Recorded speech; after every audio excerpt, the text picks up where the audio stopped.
할렐루야. 풍요로운 교회를 찾아와 주신 모든 분들을 주님의 이름으로 환영하고 축복합니다. 저는 오늘 여러분들과 함께 그리스도인의 유익이 무엇인가 라고 하는 말씀의 제목을 가지고 함께 은혜의 말씀을 나누고자 합니다. 바울 사도는 로마서의 말씀을 시작하면서 로마 교회 성도들의 믿음에 감사했습니다. 그러나 그런 반면에 또한 죄악된 세상을 고발하였고요. 그리고 나선 결국 유대인들마저도 하나님 앞에 고발하게 됩니다. 이유는 이렇습니다. 하나님께 선택받은 민족이었고 또 율법을 가지고 있는 백성이었음에도 불구하고 그 의무에 충실하지 못했다라고 하는 겁니다. 율법을 널리 알리고 또 율법을 가르쳐야 할 유대인들이 오히려 율법을 어기고 율법을 지키지 않았다라고 하는 거죠. 그래서 마침내 바울 사도는 이런 선포를 하였습니다. 겉모습만 유대인이 아니라 너희의 속사람, 즉 내면의 모습까지도 유대인이어야 한다라는 말씀을 했던 것이죠. 하나님 앞에 선택받은 민족, 율법을 가지고 있는 민족, 그리고 하나님의 백성이라는 할례의 표시까지 모든 것을 다 가지고 있었는데 어떤 면에서는 하나님 앞에 이런 책망을 들어야 한다라고 하는 것이 유대인들의 입장에서는 좀 억울하게 느껴졌나 봅니다. 그래서 이제 유대인들은 이런 억울함을 호소하게 되는데요. 그렇다면 이런 상황들 속에서 유대인들이 가지고 있는 유익이 과연 무엇이냐라고 하는 거죠. 하나님 앞에 선택받은 민족이고 우리가 율법을 가지고 있고 하나님의 백성이라는 표시까지 할례를 받은 그러한 유익이 과연 무엇이냐라는 질문을 하게 됩니다. 오늘 이거 보면 1절 말씀을 보시면 그런즉 유대인의 나음이 무엇이며 할례의 유익이 무엇이냐라고 묻고 있습니다. 어찌 보면 유대인들 입장에서는 너무나 당연히 할 수 있는 질문인 것 같습니다. 하나님, 내가 선택해 달라는 것 아니었지 않습니까?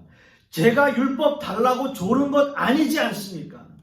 제가 하나님 앞에 자녀라는 표시 요구한 적 없습니다. 이 모든 것은 전적인 하나님의 택하심이었고 우리는 수없이 많은 민족들 가운데 그저 택함 받은 민족일 뿐입니다. 라고 이야기하는 거죠. 그렇다면 하나님이 모든 것을 다 책임져 주셔야 하는 것 아닙니까? 하나님이 모든 것 다 해결해 주셔야 하는 것 아닙니까? 라고 질문하는 거죠. 그리고 이제 와서 우리를 심판하신다면, 우리를 벌하신다면 하나님의 선택이 옳지 않은 것 혹시 아닌가? 라는 질문을 하는 거죠. 여러분 어떻게 보면 지금 이 유대인들의 절규가 너무나 정당하게 들려요. 어떤 면에서는 이런 상황을 지금 우리의 삶의 현실에도 적용한다 해도 너무나 공감이 가는 그러한 질문이고 그러한 내용일 거예요. 우리 역시 하나님의 은혜로 구원을 받았습니다. 이 구원은 내가 선택한 것이 아니에요. 전적인 하나님의 섭리이고 전적인 하나님의 선택하심입니다. 그렇게 하나님이 우리를 선택하셨고 하나님의 자녀 삼아주셨는데 왜 우리의 삶은, 기독교인으로서의 삶은 왜 이렇게 힘들고 어렵죠? 왜 하나님은 내 기도는 들어주시지 않나요? 왜 나만 이런 고난을 겪어야 하나요? 라는 질문을 할 수 있습니다. 성경에는 수없이 많은 부분에서 믿는 자들에게 축복을 보장하고 있는데 왜 현실적인 우리의 삶은 축복은 고사하고 고난과 어려움이 반복되어지는 그런 생활을 하고 있는 건가요? 그런 질문 하고 싶을 때가요, 한두 번이 아닙니다. 저 역시도 마찬가지예요. 너무나 이런 질문 하나님 앞에 드리고 싶어요. 예, 그렇습니다. 어떻게 보면 이런 질문이 너무나 현실적이에요. 그리고 너무나 우리의 마음에 와닿아요. 그렇다면 바울 사도는 이런 유대인들의 질문에 어떤 답을 주고 있습니까? 다시 오늘의 본문으로 돌아와서 2절 말씀을 보시면 이렇게 기록되어 있습니다.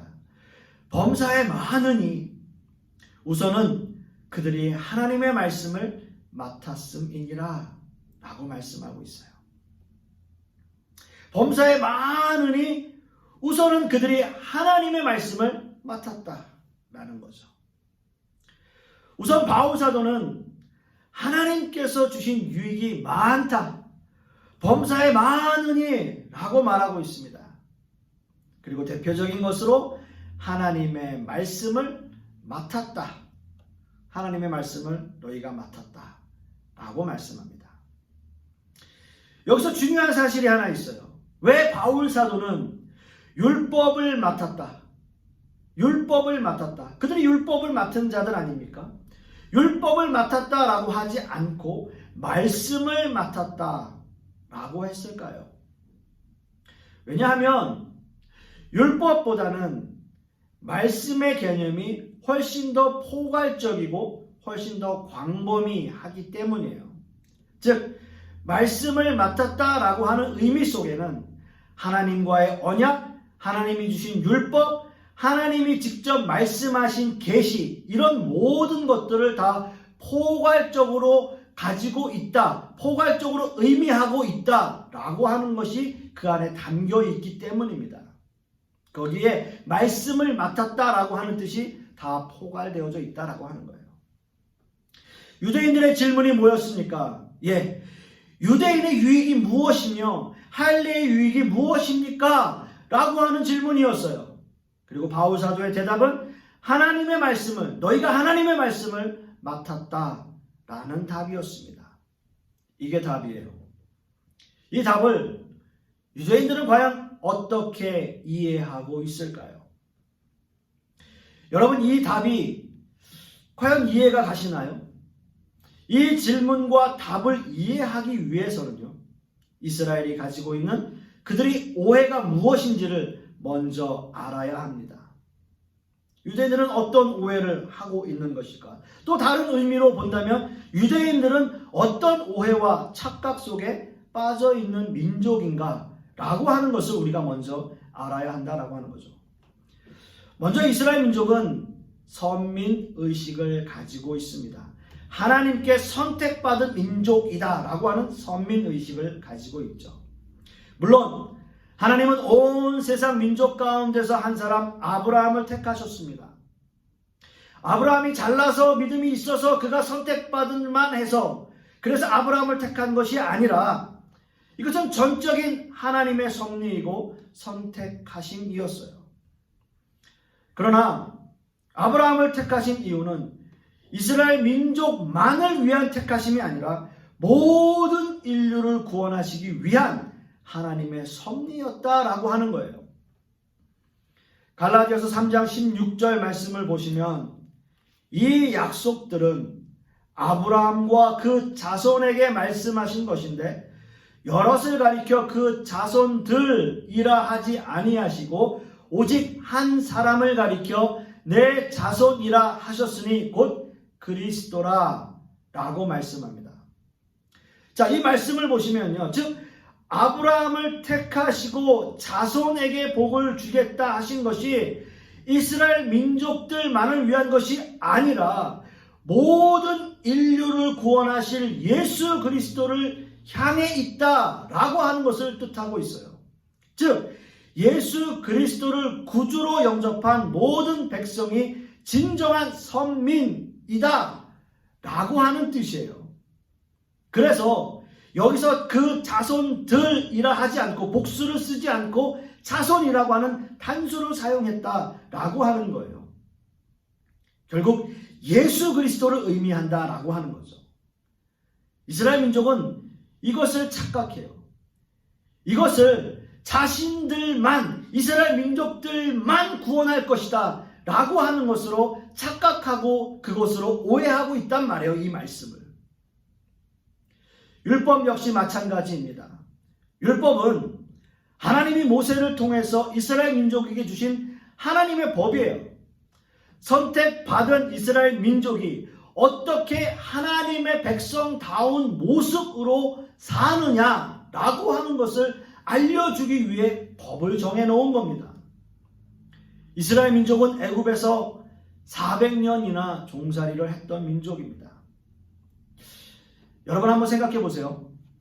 100년이 지나서 이미 2세대가 넘어가면요, 모국어를 거의 잊어버려요. 그 나라 사람이 되는 거예요. 저도 미국에 오래 살았잖아요. 제가 한 20년 가까이 미국에서 살다 보니까 이미 와서 2세대가 넘어가면 거의 다 영어권이에요. 한국말을 잊어버리는 사람들이 굉장히 많습니다. 그런데 여러분, 하물며 400년 됐어요. 400년 동안이나 종살이를 했다면 그건 그냥 애굽 사람이에요. 이스라엘 민족의 어떤 정체성을 잃어버릴 수도 있는 시간이다라고 하는 거예요. 그러나 물론 이스라엘의 특성상 정체성을 잊어버리지 않으려고 노력했겠죠. 그러나 쉬운 일은 아니었을 겁니다. 따라서 하나님께서는 모세를 통해 이스라엘 민족이 하나님의 백성으로 살기 위한 법을 제정하신 거예요. 이것이 율법의 기초가 되는 십계명입니다. 십계명. 이렇게 만들어진 법은 시대가 흘러가면서 덧붙여져서 600개가 넘는 율법 조항들이 생겨나게 된 겁니다. 율법의 용도는 뭘까요? 율법의 용도는 자신의 죄를 깨닫고 율법을 지킴으로 더욱더 하나님께 가까이 가기 위한 것이에요. 하나님께 더 가까이 가기 위해서 율법을 지키는 거예요. 유대인들은 그러나 그렇게 해야 하는 율법임에도 불구하고 유대인들은 이 율법으로 사람을 정죄하고 심판하는 도구로 사용하게 됐던 거죠. 이것이 이스라엘 민족이 가지고 있던 율법에 대한 오해이고 율법에 대한 잘못이에요. 그들이 가지고 있었던 선민의식, 율법, 이 모든 것이 하나님의 백성으로 하나님의 백성답게 살라고 하신 하나님께서 주신 하나님의 뜻이었는데 자신들은 이것을 마치 특권인 것처럼 자신들만 가지고 있는 자부심이라고 생각하고 세상 가운데서 사람들을 정죄하고 비판하는데 이 율법을 사용했다라고 하는 거죠. 이것이 바로 이스라엘 민족들이 잘못된 모습이에요. 그들은 착각하고 있었던 거고 그들은 율법을 오해하고 있었어요. 잘못 사용했던 겁니다. 또한 하나님의 말씀을 맡았다라고 하는 것에는 하나님의 말씀을 전해야 한다는 의미도 가지고 있었어요.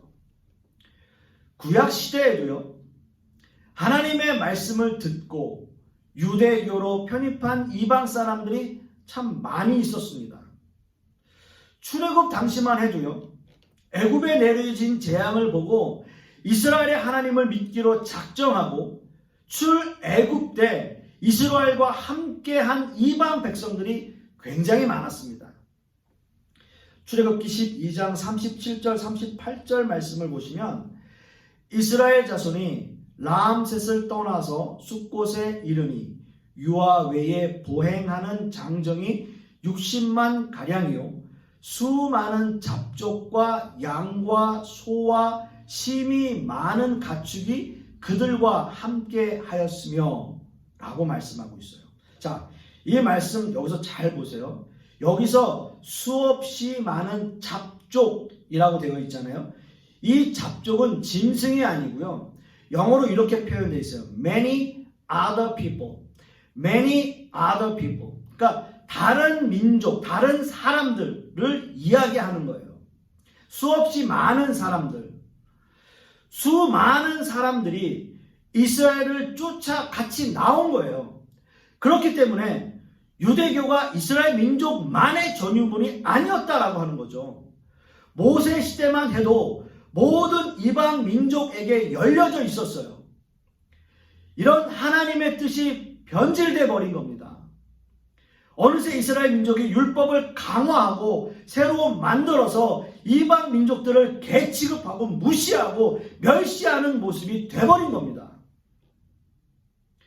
여러분, 이런 모습들이요, 이스라엘 민족이 가지고 있는 뿌리 깊은 선민의식이고 자부심이고 또 어떤 면에 있어서는 그들만 가지고 있는 오해와 잘못들의 특권이에요. 특권. 자부심이 아니고 특권이에요.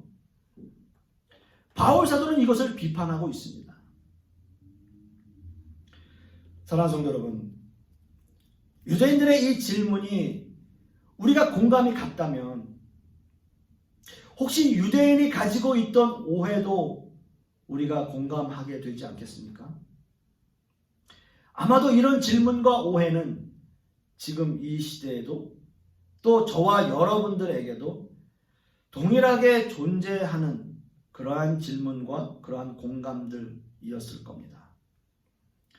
우리는 끊임없이 하나님 앞에 질문을 해요. 하나님, 언제 저에게 축복을 주실 건가요? 하나님, 언제 제 사업은 잘 될까요? 하나님, 어떻게 하면 우리는 돈을 많이 벌 수 있을까요? 하나님, 내 자녀는 어떻게 해야 공부를 잘할까요? 하나님, 내 자녀는 어떻게 해야 성공할까요? 이런 질문들을 하나님 앞에 얼마나 많이 우리는 하고 있는지 모릅니다. 하나님의 말씀을 맡은 자, 바울 사도는 그것을 이야기합니다. 하나님의 말씀을 맡은 자로서의 책임을 다하진 않으면서 우리는 얼마나 많은 것들을 하나님 앞에 요구하고 있냐라는 거죠. 이스라엘 민족들처럼 말이죠.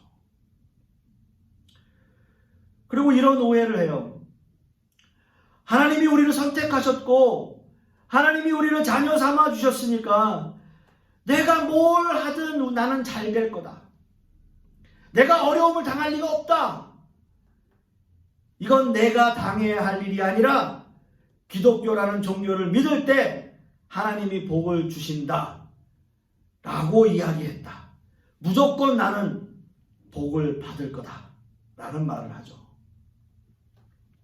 하나님의 말씀에는 순종하지 않고 하나님의 뜻은 전혀 따르지 않으면서 뭔가 어려움을 당하면 하나님을 비난하고 하나님께 불평하고 하나님을 오해하고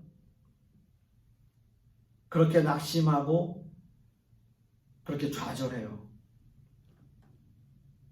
여러분, 우리는 이런 질문과 오해 속에 살아가고 있습니다. 예, 물론 하나님을 믿으면 축복을 주시죠. 축복을 받죠. 그러나 이 축복은 우리가 생각하는 물질적인 축복이 아니라 부귀 영화나 물질의 축복만을 의미하지는 않을 수도 있다라고 하는 거예요. 오히려 어려운 환경 속에서도 저 하늘을 소망하며 기쁨으로 사는 모습이 오히려 우리에게 축복일 수 있다라고 하는 거죠. 그래서 바울 사도는 하나의 해결책으로 하나님의 말씀을 맡았다라는 답을 하신 겁니다. 그것은 하나님의 말씀을 맡은 자로서의 책임과 의무를 다하라라는 뜻이에요. 저와 여러분이 하나님의 자녀로 부르심을 받았다면 그 부르심에 합당한 책임과 의무를 다해야 하는 겁니다. 물론 이 일이 힘들 거예요. 어려울 겁니다. 그러나 인내하고 기다림으로 하나님의 말씀을 맡은 자로서의 책임을 다해야 하는 거죠. 이것이 그리스도인으로서의 유익일 것입니다. 그리고 그 유익은 이 땅에서 보상받을 수도 있지만 궁극적으로 우리가 소망하는 본향에서 얻게 될 축복을 의미하는 것이기도 합니다. 이런 축복과 유익을 누리시는 저와 여러분이 되시기를 간절히 소망합니다. 자, 그런데 여러분, 사람들은요, 자신의 잘못을 그렇게 쉽게 인정하지 않아요. 여러분, 이런 말 있지 않습니까? 쥐도 궁지에 몰리면 고양이를 문다 라는 말, 여러분 잘 아실 거예요. 사람도 궁지에 몰리면 무슨 말이든 막 하는 거예요. 막말을 쏟아내는 거죠. 막 가는 거예요. 바울 사도의 말을 들은 유대인들은 좀 막 나가기 시작합니다. 오늘 보면 5절 이하의 내용을 요약하면 이런 거예요. 자, 우리가 불의해서 하나님의 선하심이 더 드러났다면 우리가 뭐가 잘못된 거냐라는 거죠. 내가 거짓말을 해서 하나님의 참되심이 증명이 되었다면 오히려 더 잘된 것 아닙니까? 라고 하는 거예요. 흔히 요즘 말로 self-diss를 하는 거예요. self-diss. 이게 말이 됩니까, 여러분?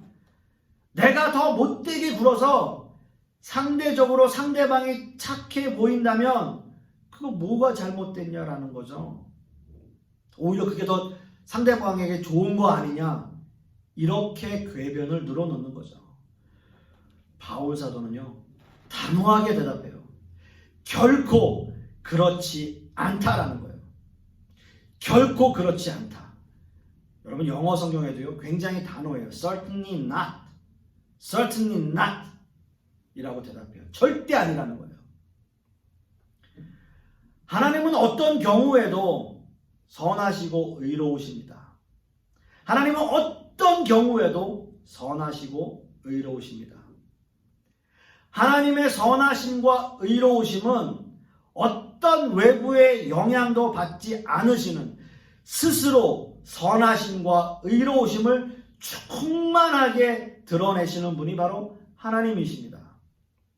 따라서 유대인들이 자신들의 거짓말이나 불의가 하나님의 선하심이나 의로우심을 더 드러나게 하는 어떠한 영향을 미치고 있다라고 하는 것이 아니다라고 하는 거죠.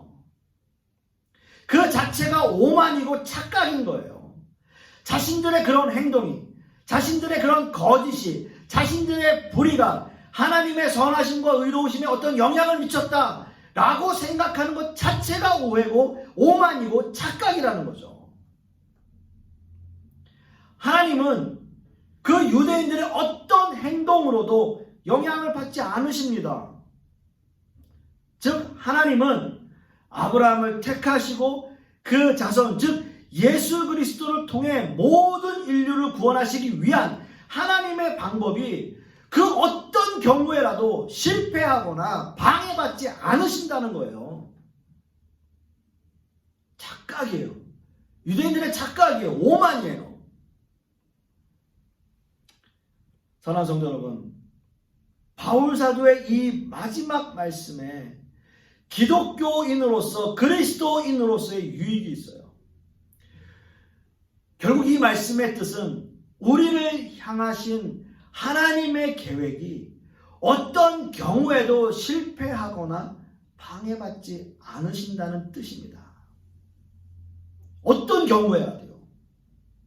물론 우리는 하나님의 계획을 미리 알 수 없습니다. 그렇기 때문에 말씀을 맡은 자로서의 책임과 의무를 다하며 살아야 되는 거예요. 그렇게 노력하는 거예요. 어릴 적 학교 다닐 때 선생님들은 늘 이런 말씀을 해주셨어요. 공부를 잘하려면 예습, 복습을 철저히 하고 교과서에 충실해라 라는 말씀을 하셨습니다. 그렇지 않습니까? 그렇게 하는 학생들은 공부를 다 잘해요.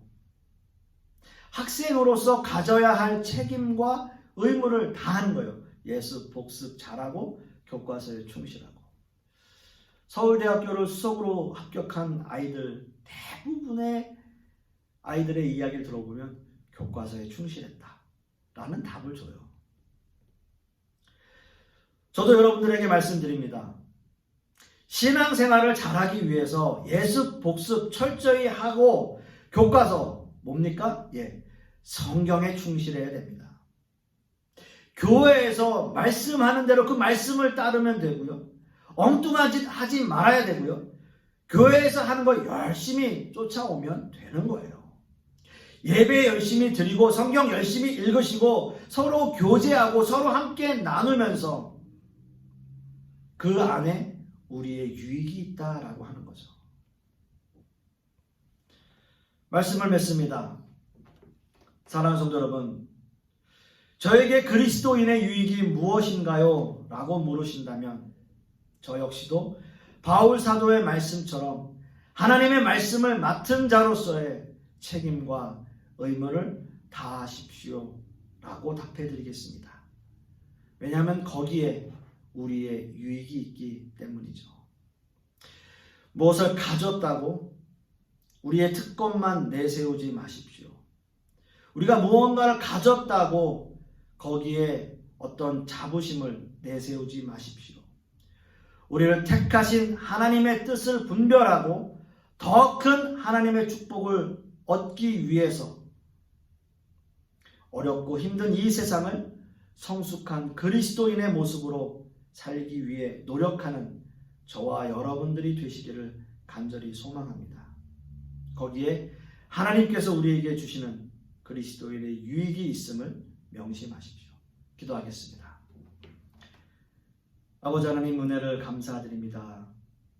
오늘 말씀을 통해서 그리스도인의 유익이 무엇인가 다시 한번 생각해 봅니다. 우리가 말씀을 맡은 자로서의 사명, 말씀을 맡은 자로서의 그 뜻을 잘 분별하고 하나님의 뜻 가운데 살아가는 우리 모든 성도님들 되게 하여 주시옵소서. 이번 한 주간도 이 말씀 붙잡고 의지하며 그 말씀 마음밭에 온전히 새겨 세상 가운데서 성숙한 그리스도인으로 살아가는 우리 모든 성도님들 되게 하여 주시옵소서. 주님 감사드리며 예수 그리스도 이름 받들어 기도드렸사옵나이다.